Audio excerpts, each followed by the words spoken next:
তো বন্ধুরা আজকে আমরা দেখাবো আয়ুষ্মান ভারতের form fill up step by step first থেকে লাস্ট পর্যন্ত। আয়ুষ্মান ভারত যে ফর্মটা আছে সেই আয়ুষ্মান ভারত ফর্মটা আপনি কিভাবে ফিল আপ করবেন ফার্স্ট থেকে লাস্ট পর্যন্ত।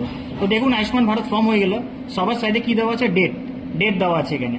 তো ডেট এটা কোন ডেট দেবেন আপনারা যেদিনকে আপনার ফর্মটা জমা করছেন। মনে করুন আজকে এই ফর্মটা যে আছে এই ফর্মটা মনে করুন আমি আজকে জনকল্যাণ শিবিরে জমা করবো, তার জন্য কিন্তু আমি আজকে ডেট এখানে দিয়েছি 15/6/2026 হয়ে গেল ডেট দেওয়া। পরে দেখুন কি লেখা আছে বেসিক বেনিফিশিয়ারি ডিটেলস, অর্থাৎ যে আবেদনকারী আছে সে আবেদনকারীর যে ডিটেলসগুলো আছে তথ্যগুলো এগুলো কিন্তু এখানে দিতে হবে। প্রথমে দেখুন আবেদনকারীর আধার নম্বর কিন্তু এখানে চেয়েছে, আধার নম্বর। তো আবেদনকারীর আধার নম্বর কিন্তু আমি এখানে দিয়ে দিলাম, লিখে দিয়েছি সম্পূর্ণটা। পরে দেখুন কি লেখা আছে অ্যাপ্লিকেন্ট নেম, মানে আবেদনকারী যিনি আবেদন করছেন তার নাম কি, যিনি আবেদন করছে তার নাম দীপিকা বর্মন, আমি কিন্তু দীপিকা বর্মন এখানে লিখে দিলাম। তারপরে কি দেওয়া আছে দেখুন রেশন কার্ড নম্বর, মানে যে আবেদনকারী তার রেশন কার্ড নাম্বার কিন্তু এখানে চেয়েছে। আপনার যদি ration card digital ration card থেকে থাকে তাহলে আপনারা ডিজিটাল রেশন কার্ড নাম্বার দিতে পারেন, বা নর্মাল রেশন কার্ড থাকলে কিন্তু সেই রেশন কার্ডের নাম্বার দিতে পারেন। তো আমি কিন্তু এখানে দিয়ে দিলাম। দিয়ে দেওয়ার পরে কি আছে দেখুন নেক্সট ক্যাটাগরি, অর্থাৎ আপনি যে রেশন কার্ডটা যে দিয়েছেন রেশন কার্ড নাম্বারটা, এই রেশন কার্ডের ধরন কি, ক্যাটাগরি বলতে ধরন বোঝায়। এই রেশন কার্ডের ধরন কি আছে WAY SP HH PHH RKSY এগুলোর মধ্যে যেটা আপনার রেশন কার্ডের ধরন আপনি কিন্তু সেটা রেশন কার্ডে দেখে দিয়ে দিবেন। এই দিদি দীপিকা বর্মন দিদির যে রেশন কার্ড নাম্বার দিয়েছে তার ধরন কিন্তু রয়েছে SPHH, তো আমি SPHH টিক করে দিলাম, হয়ে গেল। পরে দেখুন কি আছে এখানে পরেরটায় আধার লিঙ্ক মোবাইল নাম্বার, অর্থাৎ এই যে দীপিকা বর্মন দিদি আছে এই দীপিকা বর্মন দিদির আধার লিঙ্ক মোবাইল নাম্বার কিন্তু এখানে চেয়েছে, যেটা আধারের সাথে লিঙ্ক আছে সেরকম ফোন নাম্বার। তো দিদির আধার লিঙ্ক ফোন নাম্বার কিন্তু আমি এখানে দিয়ে দিলাম। দিয়ে দেওয়ার পরে জেন্ডার, যিনি আবেদনকারী অ্যাপ্লাই করছে তিনি মহিলা না পুরুষ না অন্যান্য, যিনি আবেদনকারী তিনি মহিলা, আমি কিন্তু মহিলাতে টিক করে দিলাম। আপনাদের যদি পুরুষ হয় আবেদন করি আপনারা পুরুষে ক্লিক করে দেবেন, হয়ে গেল। পরে এখানে আবেদনকারীর কিন্তু ডেট অফ বার্থ চেয়েছে, ডেট অফ বার্থ এই যে দীপিকা বর্মন দিদি তার ডেট অফ বার্থ কিন্তু এখানে চেয়েছে আবেদনকারী। তো আবেদনকারী যে ডেট অফ বার্থ আছে 3/6/1995 আমি কিন্তু এখানে লিখে দিলাম। পরে দেখুন চেয়েছে কি ফুল অ্যাড্রেস, হাউস নং, স্ট্রিট, ভিলেজ, ওয়ার্ড এগুলো কিন্তু চেয়েছে, মানে যে আবেদনকারী আছে দীপিকা বর্মন দিদি তার কিন্তু ফুল অ্যাড্রেস এখানে চেয়েছে। আমি কিন্তু তার ফুল অ্যাড্রেস দিয়ে দিয়েছি। প্রথমে ভিলেজ লিখবেন আপনারা, পরে পোস্ট অফিস লিখবেন, পরে ডিস্ট্রিক্ট লিখবেন, পরে থানা লিখবেন, পরে পিনকোড লিখবেন। তো আমি দিয়ে দিলাম সম্পূর্ণটা, হয়ে গেল। পরে কি আছে দেখুন ডিস্ট্রিক্ট, যে আবেদনকারী আছে আবেদনকারী ডিস্ট্রিক্ট কি আছে, যিনি আবেদন করছেন দীপিকা বর্মন দিদি তার ডিস্ট্রিক্ট কিন্তু রয়েছে কুচবিহার, তো আমি কুচবিহার দিয়ে দিলাম। তার ব্লক কি আছে, তার ব্লক আছে দিনহাটা 1 দিনহাটা 1 আমি লিখে দিলাম। তার গ্রাম পঞ্চায়েত কি আছে দিনহাটা 2, তার গ্রাম পঞ্চায়েত আছে দিনহাটা 2 গ্রাম পঞ্চায়েত, তো আমি দিনহাটা 2 গ্রাম পঞ্চায়েতকে লিখে দিলাম। আপনারটা আপনি লিখে দিবেন। পরে কি আছে দেখুন ফ্যামিলি হেড নেম, মানে এই যে দীপিকা বর্মন দিদি অ্যাপ্লাই করছে তার পরিবারের হেড কে, তার নাম কিন্তু এখানে চেয়েছে পরিবারের প্রধান। তো তার পরিবারের হেড যে আছে তার স্বামী সুব্রত বর্মন, তার স্বামীর নাম কিন্তু আমি এখানে দিয়ে দিচ্ছি সুব্রত বর্মন। পরে দেখুন কি আছে টোটাল ফ্যামিলি মেম্বার্স, টোটাল আপনার পরিবারের সদস্য কজন আছে, এই পরিবারে কিন্তু টোটাল সদস্য 6 জন আছে, আমি 6 জন দিয়ে দিচ্ছি। তারপরে দেখুন প্যান কার্ড নাম্বার চেয়েছে, আপনার যদি প্যান কার্ড নাম্বার থেকে থাকে আপনারা দেবেন, না থাকলে কিন্তু দেওয়ার কোনো দরকার নেই। তো ওনার প্যান কার্ড নাম্বার আছে, আমি কিন্তু প্যান কার্ড নাম্বার দিয়ে দিয়েছি, ঠিক আছে।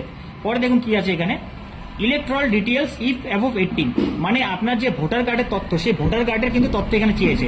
ইফ অ্যাবভ 18 মানে আপনার বয়স যদি 18 বছরের উপরে হয়ে থাকে, আপনি যদি প্রাপ্তবয়স্ক হয়ে থাকেন আপনার ভোটার কার্ড আছে তাহলে কিন্তু আপনি এটা ফিল করবেন। তো এখানে দেখুন এপিক নাম্বার চেয়েছে, কার এপিক নাম্বার এখানে চেয়েছে, এপিক নাম্বার চেয়েছে কিন্তু এখানে আবেদনকারী যে এপিক নাম্বার আছে সেটা কিন্তু আমি দিয়ে দিলাম। এপিক নাম্বার বলতে কি ভোটার কার্ড নাম্বার আমি এখানে দিয়ে দিলাম। পরে অ্যাকাউন্ট নাম্বার কিন্তু ভোটার কার্ডের পেছনেই থেকে, যেটা মনে করেন এই যে এখানে যে ব্লক আছে দিনহাটা 2, এই যে দিনহাটা 2 এই দিনহাটা 2 এর কিন্তু অ্যাকাউন্ট নাম্বার 212, তার জন্য কিন্তু আমি 212 লিখে দিলাম। আপনার যে অ্যাকাউন্ট নাম্বার আছে সেটা কিন্তু আপনারা এখানে লিখে দেবেন। পরে পার্ট নাম্বার বলতে গেলে অংশ নং, এটা কিন্তু আপনার ভোটার কার্ডের পেছনে লেখা থাকে। পার্ট নাম্বার আমি লিখে দিয়েছি। সিরিয়াল নাম্বার কিন্তু SIR লিস্টে দেওয়া থাকে, যে লিস্ট থাকে ভোটার কার্ডে সেই লিস্টে কিন্তু নাম্বার দেওয়া থাকে। তো এটা 279 আছে, আমি 279 ওনার দিয়ে দিয়েছি। পরে দেখুন কি আছে স্বাস্থ্যসাথী ডিটেলস, অর্থাৎ আপনার যদি স্বাস্থ্যসাথী কার্ড থেকে থাকে তাহলে কিন্তু আপনার স্বাস্থ্যসাথী কার্ডের যে নাম্বারটা আছে সেটা কিন্তু এখানে ফিল করে দিতে হবে। তো এই দিদির স্বাস্থ্যসাথী কার্ড আছে তার জন্য কিন্তু আমি স্বাস্থ্যসাথী কার্ডের কিন্তু নম্বরটা সম্পূর্ণ স্টেপ বাই স্টেপ লিখে দিয়েছি, আপনারাও লিখে দেবেন। পরে দেখুন কি লেখা আছে প্যারামিটার্স দেওয়া আছে এখানে আইটেম ক্রাইটেরিয়া ফর রুরাল, মানে এইটা যে আছে এই যে ফর্মটা ফিল আপ করছে দীপিকা বর্মন দিদি, উনি কি গ্রামের বাসিন্দা নাকি টাউনের বাসিন্দা। আপনি যদি গ্রামের বাসিন্দা হয়ে থাকেন, আপনার যদি ব্লক থেকে থাকে তাহলে কিন্তু আপনার এই ফর্মটা ফিল আপ করতে হবে রুরালটা। তো ইনি যে আছে দিদি উনি কিন্তু গ্রামের বাসিন্দা, তার জন্য কিন্তু ফর রুরালে আমি ফিল আপটা করছি, ফর রুরালেই কিন্তু ফিল আপটা করতে হবে। পরে দেখুন এখানে কি লেখা আছে আইটেম ক্রাইটেরিয়াতে অনলি 1 রুম উইথ কাঁচা ওয়ালস অ্যান্ড কাঁচা রুফ, মানে কাঁচা দেয়াল আর কাঁচা ছাদ যুক্ত একটি ঘর, মানে আপনার বাড়িতে কি এরকম ঘর আছে যেটা কাঁচা দেয়াল আর কাঁচা ছাদ যুক্ত একটি ঘর, এরকম যদি থেকে থাকে তাহলে আপনারা ইয়েস করে দেবেন, আর যদি আপনার না থেকে থাকে তাহলে নো টিক করে দেবেন। দিদির বাড়িতে এরকম কোনো রুম নেই, তার জন্য কিন্তু আমি নো টিক করে দিয়েছি। তারপরে কি আছে দেখুন no adult member between age 16 to 59, 16 থেকে 59 বছর বয়সের মধ্যে কোনো প্রাপ্তবয়স্ক সদস্য নেই এরকম কোনো পরিবার। তো তো এই পরিবারে কিন্তু আছে, তার জন্য কিন্তু আমি ইয়েস করে দিয়েছি। যদি না থেকে থাকে আপনারা কিন্তু নো করে দেবেন। এটা হয়ে গেল। এখন আমরা নেক্সট পেজে চলে যাব। এই যে নেক্সট পেজ আমরা চলে এসেছি। এখন দেখুন সবার উপরে কি লেখা আছে, এটা কিন্তু বোঝার ব্যাপার আছে। এখানে লেখা আছে female headed households with no adult male member between age 16 to 59, অর্থাৎ 16 থেকে 59 বছর বয়সের মধ্যে কোনো প্রাপ্তবয়স্ক পুরুষ সদস্য নেই এমন মহিলা প্রধান পরিবার। এরকম যদি থেকে থাকে আপনার, তাহলে আপনি ইয়েস করে দিবেন। যদি না থেকে থাকে তাহলে নো করে দেবেন। তো এই পরিবারে কিন্তু 16 থেকে 59 বছরের মধ্যে কোনো প্রাপ্তবয়স্ক পুরুষ সদস্য নেই এমন মহিলা প্রধান পরিবার কিন্তু এটা নয়, তার জন্য কিন্তু আমি এটা নাতে ঠিক করে দিয়েছি। তারপরে কি আছে দেখুন, disabled member and no able bodied adult member, প্রতিবন্ধী সদস্য এবং বিশেষ সক্ষম সদস্য কি আপনার পরিবারে আছে? যদি থেকে থাকে তাহলে ইয়েস, না থেকে থাকলে না। এই পরিবারে নেই, আমি নাতে ঠিক করে দিয়েছি। এসসি এসটি হাউস হোল্ডস, মানে আপনার যে কাজটা আছে, আপনার কাজটা কি আছে, আপনি এসসি না এসটি, যদি এরকম কোনো সদস্য থেকে থাকে তাহলে ইয়েস করে দেবেন, যদি না থেকে থাকে তাহলে না করে দেবেন। তো আবেদনকারী কিন্তু এসসির মধ্যে পড়ে, তার জন্য কিন্তু আমি ইয়েস করে দিয়েছি। পরে কি আছে দেখুন, landless house holds ডিরাইভিং major part of their income from manual casual labour, অর্থাৎ ভূমিহীন পরিবারগুলি যাদের আয়ের একটি বড় অংশ কিন্তু আংশিক কাজ থেকে আসে, এরকম যদি কেউ থেকে থাকে তাহলে ইয়েস করে দেবে, না থাকে থাকলে নেই। তো এই পরিবারে কিন্তু এরকম কোনো নেই, তার জন্য আমি না টিক করে দিয়েছি। পরে কি দেখুন আছে ম্যানুয়াল স্কেভেঞ্জার্স ফ্যামিলিস, অর্থাৎ সুইপার, যেটা বলতে বোঝা বাংলা ভাষা সুইপার।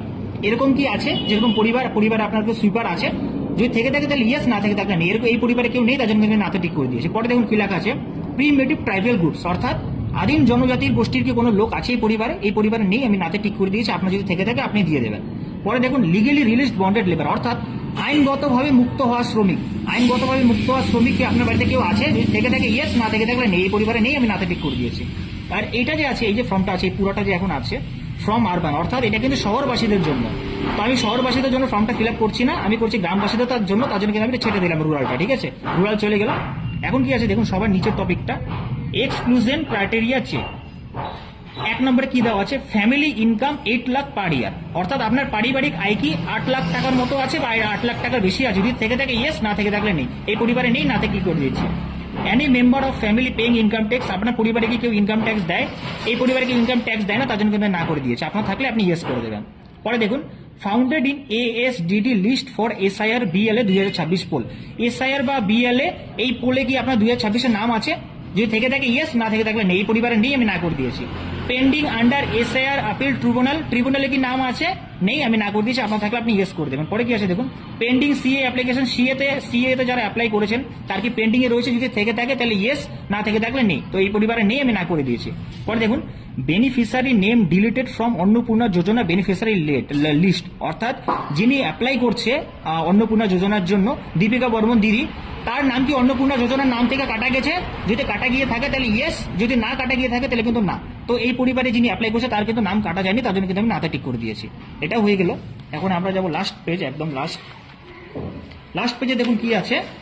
এখানে কিন্তু লেখা আছে I hereby declare that above information. আচ্ছা, এখানে যেটা লেখা আছে, এখানে লেখা আছে যে আমি যে ফর্মটা ফিল আপ করছি এটা কিন্তু আমি নিজের তথ্য অনুযায়ী ফর্মটা ফিল আপ করছি এবং আমার নিজস্ব মতামত অনুযায়ী ফিল আপ করছি। আর এটার মধ্যে যদি কোনো ভুল কিছু দেওয়া থাকে তাহলে কিন্তু আমার কাছে আইনগত ধারায় মামলা হতে পারে, এরকমই লেখা আছে। আপনার এখানে সিম্পলি যে আবেদন করছে তার একটা টিক করে দিতে হবে, টিক করে দিয়ে এই আবেদনকারীর সিগনেচার কিন্তু এখানে করে দিতে হবে। দেখুন আমি উপরে লিখে রেখেছি আবেদনকারীর সই, অর্থাৎ দীপিকা বর্মন দিদি অ্যাপ্লাই করছে, তার কিন্তু এখানে সিগনেচারটা লাগবে। আর এই যে নিচে লেখা আছে আধার নং, applicant name, ration card number, এই রিসিপ্টটা, এটা কিন্তু আপনারা ফিল আপ করবেন না, এটা কিন্তু আপনারা যেখানে জনকল্যাণ শিবিরে জমা করবেন বা আপনি যেখানেই ফিল আপ করে জমা করেন, এটা কিন্তু ওখানে আপনাকে ছিঁড়ে এই রিসিপ্ট কপিটা আপনাকে দিয়ে দিবে। এটাতে আপনার কিছু করার দরকার নেই। ঠিক আছে, এটা আপনার কিছু করার দরকার নেই, এটা ওনারাই করবে। তো আশা করি আপনারা বুঝে গেছেন কিভাবে ফর্মটা ফিল আপ করতে হবে। ধন্যবাদ।